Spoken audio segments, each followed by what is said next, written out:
As far as our keynote speaker goes, I would like to turn things over to Dr. Irene Pepperberg, who is our keynote speaker's former Hubert mentor, and she continues to study the communicative and cognitive abilities of gray parrots at Harvard University now. So Dr. Pepperberg, the floor is yours. Thank you so much. Well, I'm going to give you a little bit of history. I first met Denice when I came to the University of Arizona, and I came in the middle of the year, which is a really horrible time to arrive because there's no, welcoming committee, there's no orientation. You're sort of just thrown in the middle of everything. And I also arrived meeting huge numbers of undergraduate students, the Parrots, to do the tests that we were testing them on. And my department head said, oh, there's this new undergraduate program that you really should look into.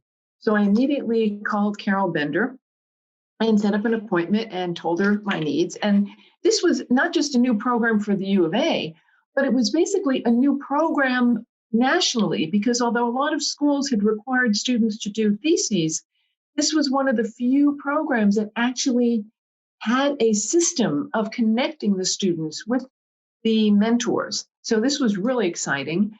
And Denice was one of the first students to, come and interview. She was energetic. She was excited. She was really intelligent. And I was really excited, really happy to hire her. And she almost immediately connected with one of my new graduate students. And they came up with this program to examine the phonology and the physical way that the parrots were producing English speech. Now, you have to also understand that this was not my field of expertise. For 15 years, I had been studying the cognitive and communicative ability of gray parrots, the linguistic language-like abilities that they were using. I knew nothing about the physiology. I knew nothing about phonology. And so I was learning this with them, okay? It wasn't that I was, this major mentor at this point. We were all in this together. And Denice and Diane Patterson, the graduate student, they designed the experiments, they figured out what equipment they needed, they got in touch with the appropriate labs across the university. It wasn't just, in my lab. And they were doing things like X-ray videography, MRI studies. Again, you have to remember, this was new technology. People were not doing this routinely, and they convinced these labs that instead of just doing the work on humans, which was what they were normally doing, to do this on a parrot. I mean, you have to understand how much, gumption they had to get this through and to get people to agree with them to do it. So you can see that even at that point, Denice was really good at coordinating all different groups and to get things done. And the other thing that was really important to realize is that when we did get our data, it completely overturned the current theories of the day. We were going against all of the alpha, silverback males, and they were all males, okay, in the field who had been doing this work for 30 plus years. So here we were, 3 women, okay, and this was in the 1990s, 3 women, a new associate professor with no background in this field, an undergraduate who was a senior author on the papers, and a graduate student, not even a PhD, but a graduate student, presenting this work at conferences, okay, and having to deal with both the publicity and the blowback, of which we had in equal measure. So people were very excited about it, but they were also extremely, extremely critical.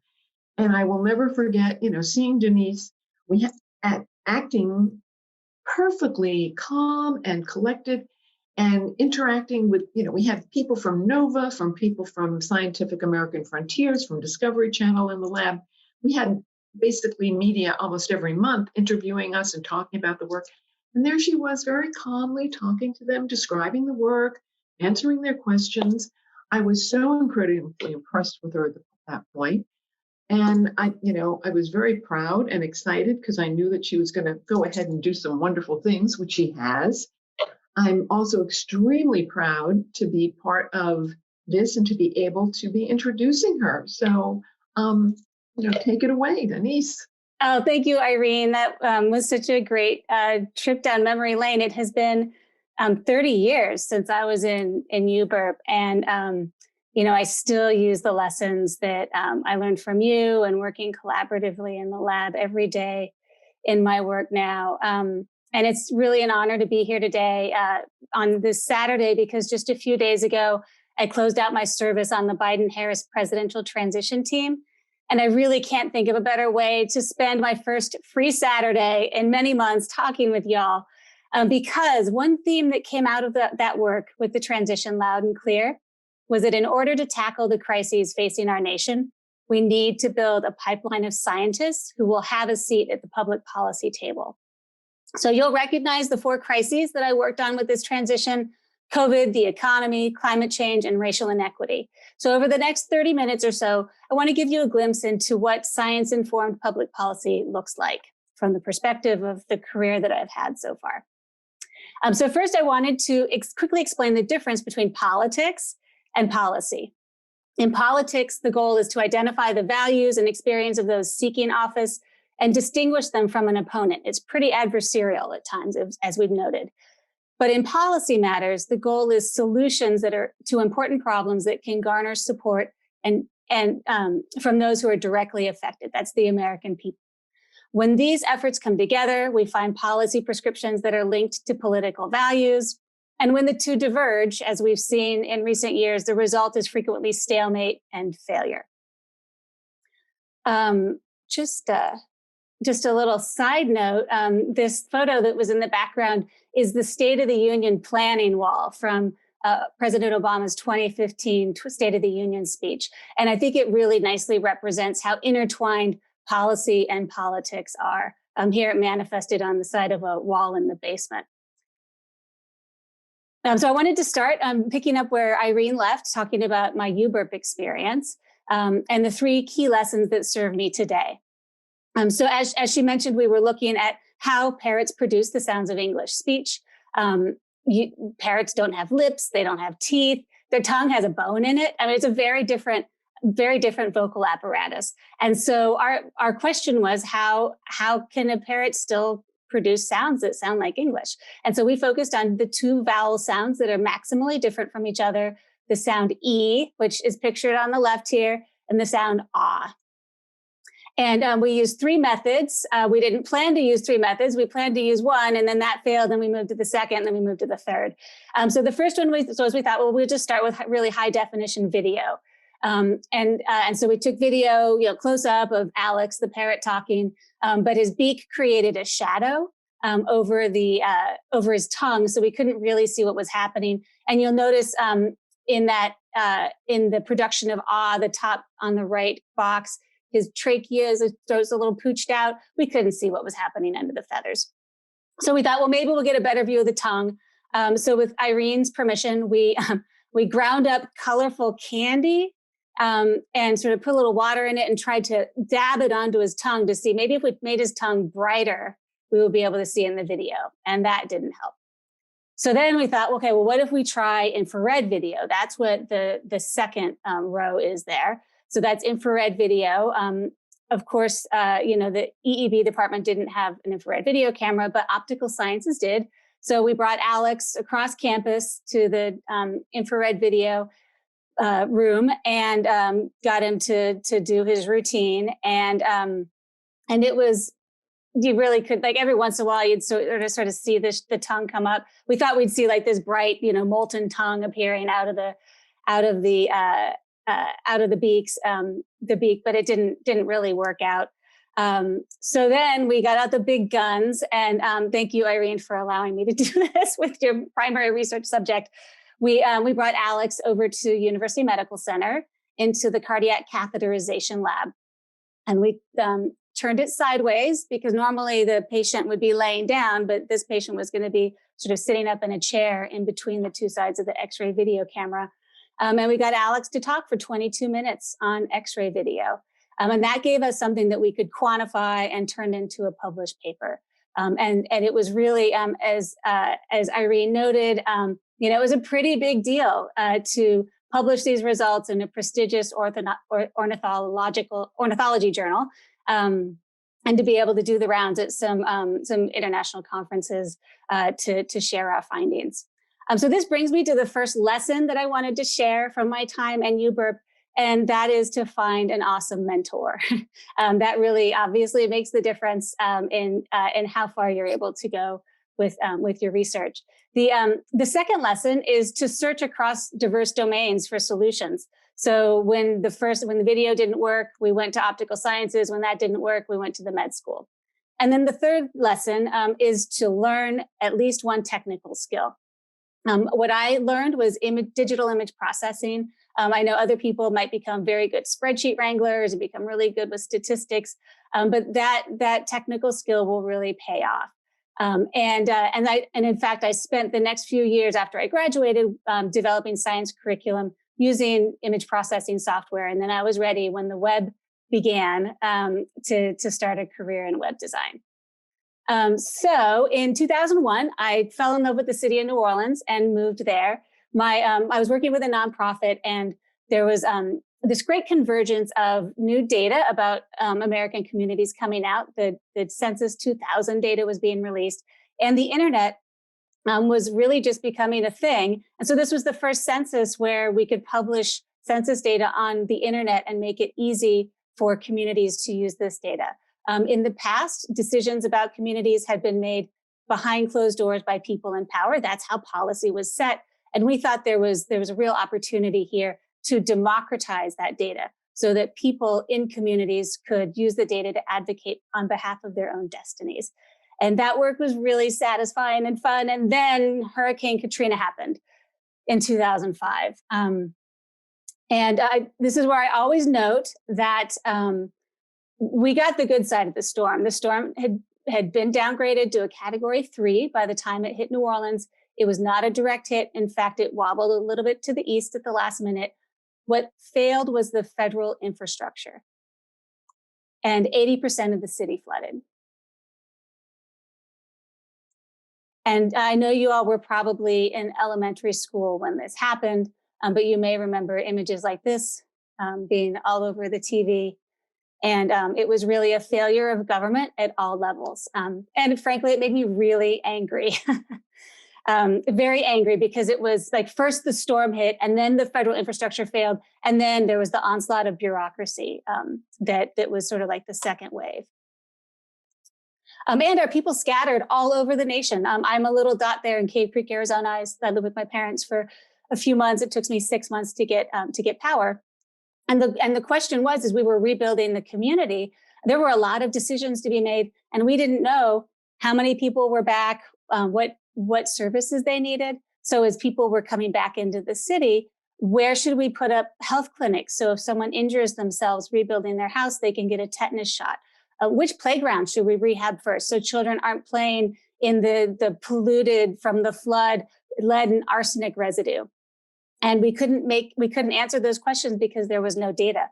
So again, sort of stepping out of the typical solution space, we had to think like, where might we find data about who's coming back? And so we thought, well, the mailman knows, right? He knows who's coming back and where they are, and who's not back yet. But the U.S. Postal Service does not release address data. Instead, the best source for this data, surprisingly, was the company that sends you junk mail.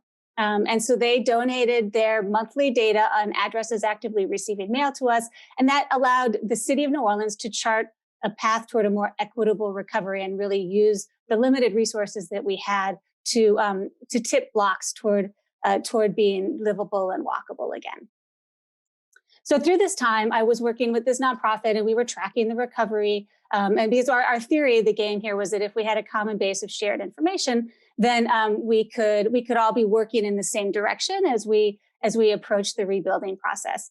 And at 5 years in, I was just so distraught because even though this was a crisis of, there was a confluence of climate change and failure of infrastructure, plus the underlying social disparities, we didn't have any metrics on the science side of things.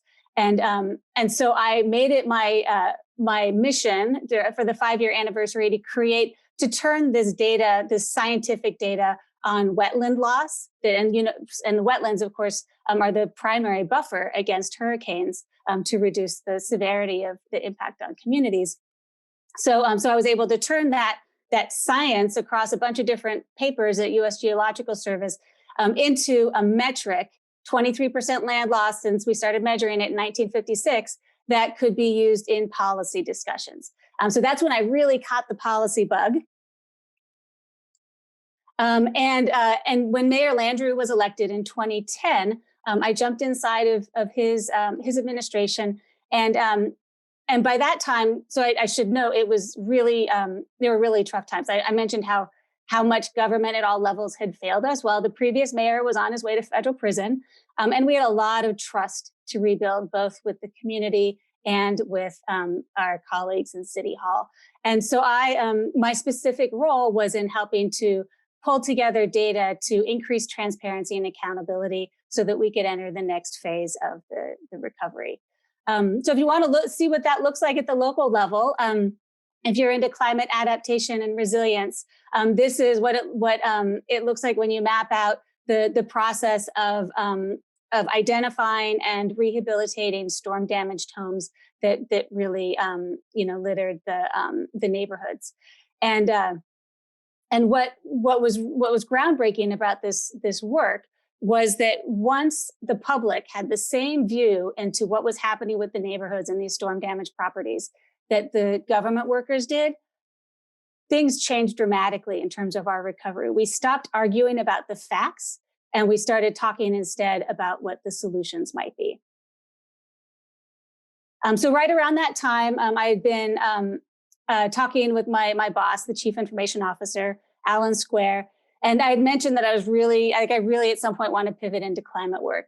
And coincidentally, about a week later, the White House called him and said, "Hey, we're thinking about launching this climate data initiative. Have you all been doing any work around climate?" And he handed the phone to me, which is sort of the coolest boss move ever. Going back to my main point about finding an awesome mentor,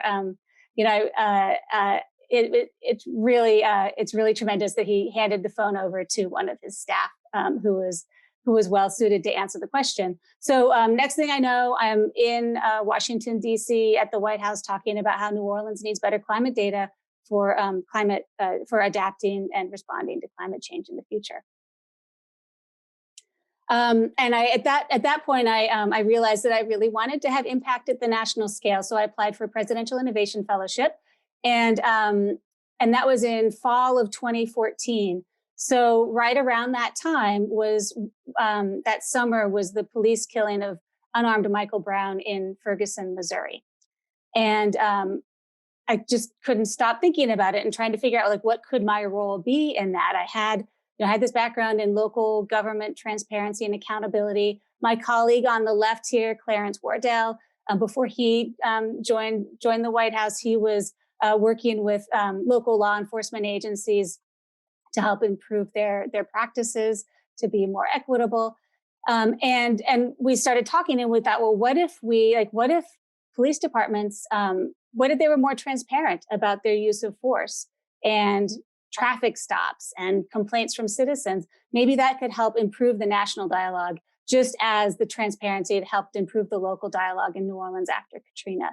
So what this picture represents is this is a group of us in a White House office. In the middle is U.S. Chief Technology Officer Megan Smith, and we're on the phone with the Department of Justice.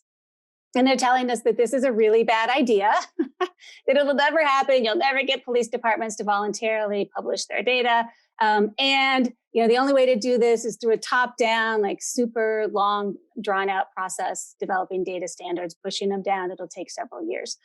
And so we said, okay, well, thanks. Well, I think we're going to go ahead anyway. And so what we did in April of 2015 is we convened 14 law enforcement agencies and got them to identify what were the highest priority data sets to build community trust and increase accountability.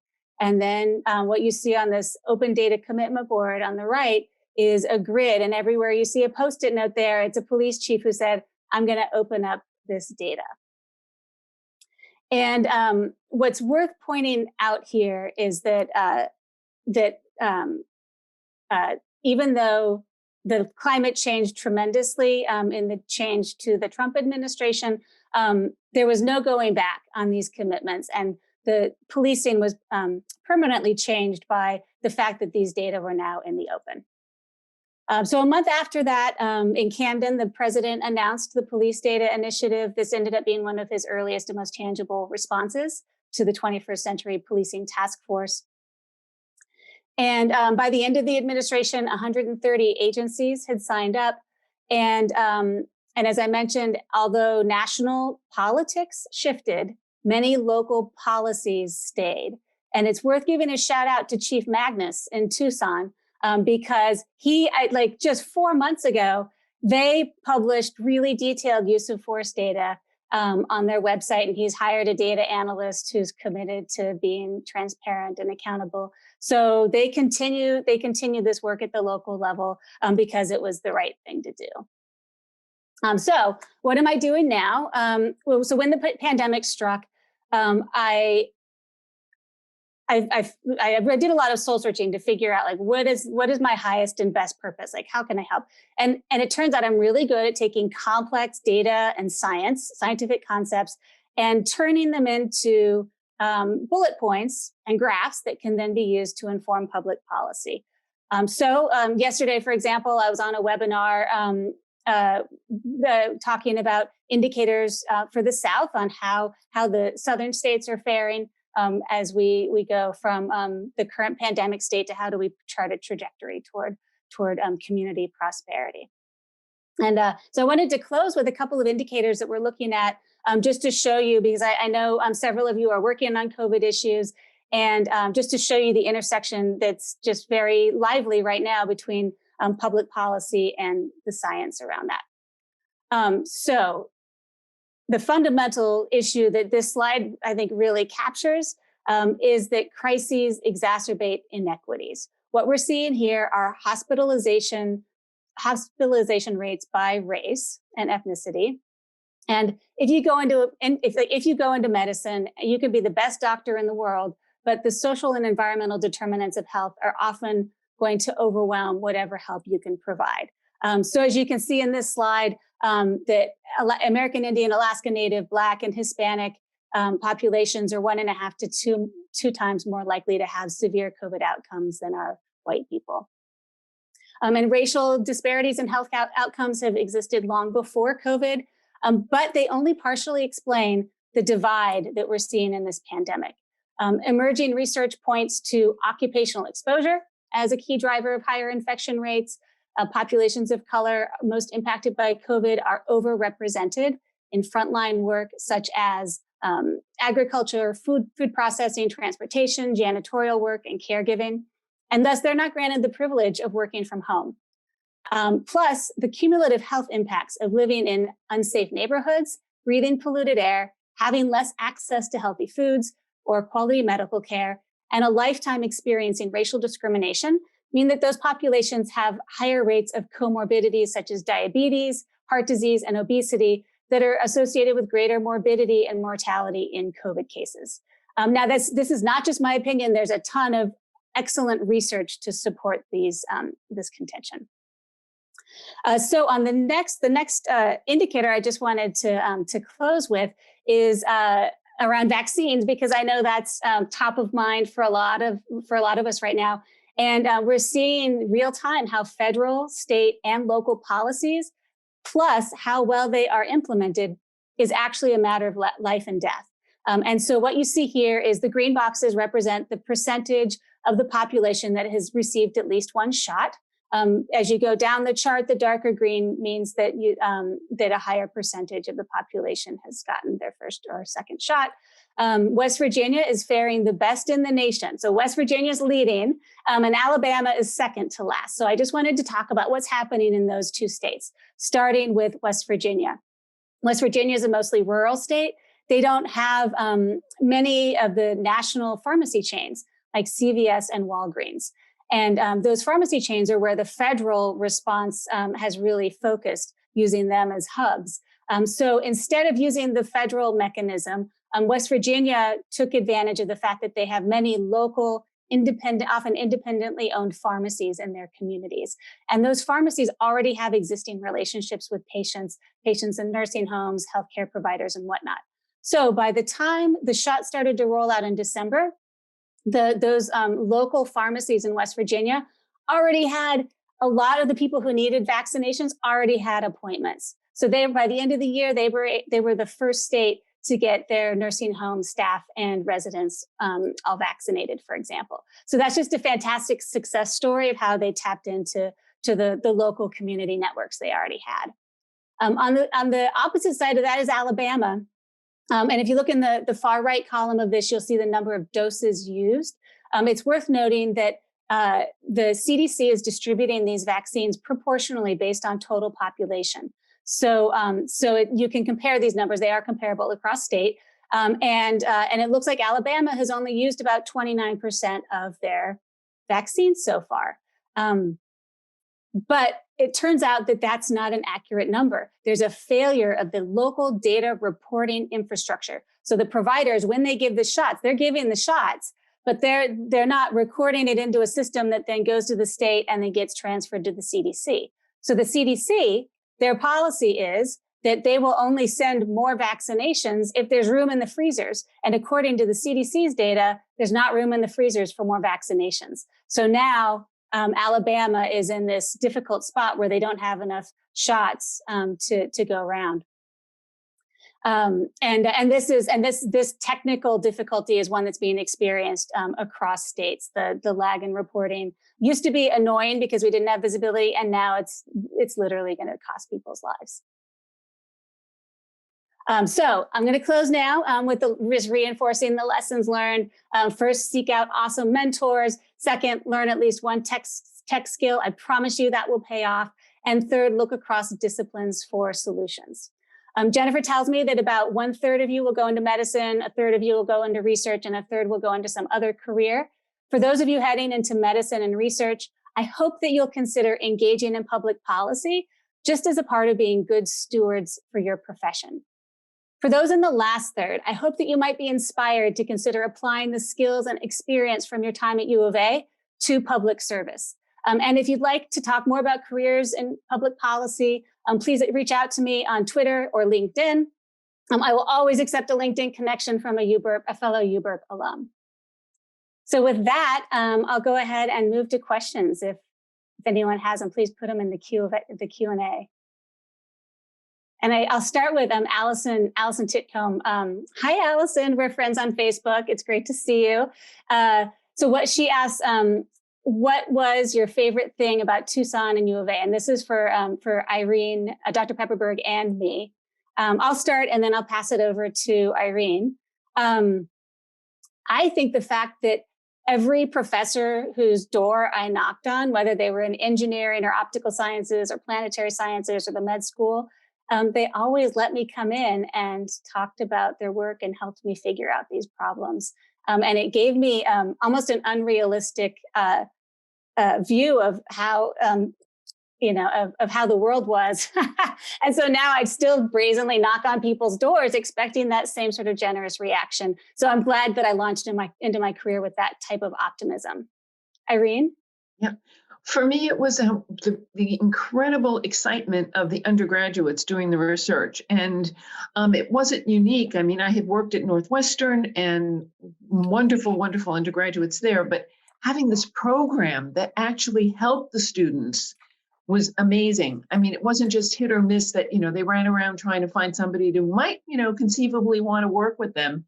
Here it was professors who were signing up to take students on, and students who were signing up to do this research. And on a personal level, what I absolutely loved about Tucson was all the bird life. The fact that I could, look out my window in the mornings and see the Gambel's quail and all of the other little, creatures coming to my feeders and the hummingbirds. So that was, really special. It wasn't just the bird life in my lab, but also outdoors. So the second question is, and by the way, I think, Irene, you roped in some of us undergrads to wander around the desert with you with microphones. I remember a few adventures with you, bird watching. Right. We were looking at finches, trying to get house finch vocalizations. Yeah, that was a side project in the lab. Yeah. So the second question is, what is your perspective on climate work that we can do in Arizona? Arizona, there's so much opportunity, and I'm a huge fan of local government, like city and county work, because the land use policies and water management policies that get put into place and implemented have a huge impact on the adaptive capacity of the community. So if you get a chance to do any local work, I mean, that's the opportunity, with Arizona as your laboratory, is there's just so many existential crises that climate change brings that are going to come down to how state, county, and local government responds. There's also a lot of really fascinating water management issues, with the Colorado River and groundwater usage and whatnot. That I think if we could solve it for Arizona, we could solve it for the nation for sure. The next question is, how does someone in research and academia get into the field of public policy? I'd say the first thing is just following the news, starting to being opportunistic, and because it's often a matter of timing. There are also some fantastic programs that I recommend. So there's, when you graduate, you can apply to be a White House intern. You can there's a new program called Govern for America that places recent grads into state and local government. And then I think also finding a faculty member who's already doing some of this work is such a great way to learn. So, Irene, of course, one of the best things about working with her is that she was always communicating her science through the media. And, she changed the way that the public viewed rainforests. And, because if these intelligent beings, the African gray parrots, are in rainforests and we're cutting down those rainforests, then maybe we need to rethink our policy so that we're not harming the ecosystem where these birds who are so much like us live. So I would definitely seek out a faculty member who's already doing some work on the intersection of public policy and science. And then Carol asks, tell me about the role in the Biden transition. So what I can say is that we all worked on those four priorities of racial equity, COVID, the economic crisis, and climate change. And my specific role was I was assigned to the Department of Commerce.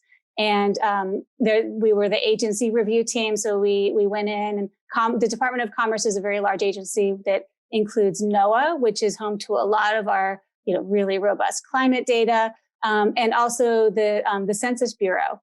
And that's of course our nation's denominator. So all of those health rates, crime rates, like anything that's a rate is probably divided by census data. And this census was a little bit tricky. So I focus mostly on census issues. And then are there any grassroots organizations Terry Suzuki asked, are there any grassroots organizations you recommend for scientists interested in helping with policy? I think the most exciting frontier is community or citizen science. So where you have, and I'm not as familiar with what's going on in Tucson, but I know, for example, in Louisiana, we had a grassroots organization called Louisiana Bucket Brigade. They distributed to environmental justice communities. So an majority African-American community living next door to an oil refinery, for example, that has very high rates of cancer.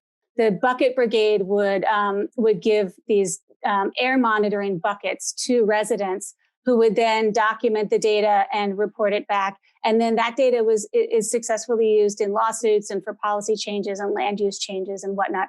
And it's really informing the local dialogue around exposure to toxins. So I think there's great opportunity with community science, and especially pairing science and indigenous knowledge, because Arizona has such a vibrant set of tribal nations. I would say, that intersection of the science and the indigenous knowledge is also really a powerful one.